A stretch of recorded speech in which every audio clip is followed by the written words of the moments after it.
پہلے تو آج اس دن کی مناسبت سے بتائیں گے کہ کیا دھماکے بہت ضروری تھے اس وقت کرنے ضروری تھے؟ جی ہاں ضروری تھے، کیونکہ پوری دنیا خاص طور سے ہندوستان یہ تاثر دے رہا تھا کہ پاکستان کے پاس یہ قوت نہیں ہے، یہ صلاحیت نہیں ہے.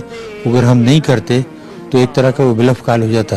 جس طرح کہ اڈوانی کہہ رہا تھا کہ اب پاکستانیوں تم ساتھ جھکا کر چلنا سیکھو اور ہم سے تمیز سے بات کرو، ہم بیٹے میں قوت ہیں اور ہم کشمیر کو بھی بدور قوت آزاد کرا لیں گے. تو اس وقت بہت ضروری تھا.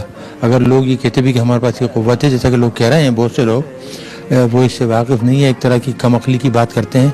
جب تک چیز دکھائی نہیں جائے کوئی اس پہ اعتماد نہیں کرتا.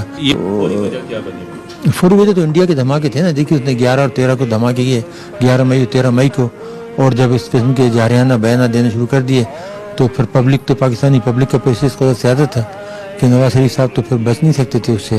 تو امریکہ نے ہمیں کیا آفر کی تھی، کیا دباؤ ڈالا تھا، کیش امداد کیا کیا؟ ایڈ کا تو بہت پتا، ہوائی جہاز دیں گے، ایڈ دیں گے، یہ دنیا بھر کے جو سامنے لالی پاپ ہوتی ہے وہ دکھائی تھی. اور مغربی ممالک نے بھی، انگلینڈ اور فرانس وغیرہ نے سب نے، کہ وہ تو پھر ہمیں وہ مورالٹی کا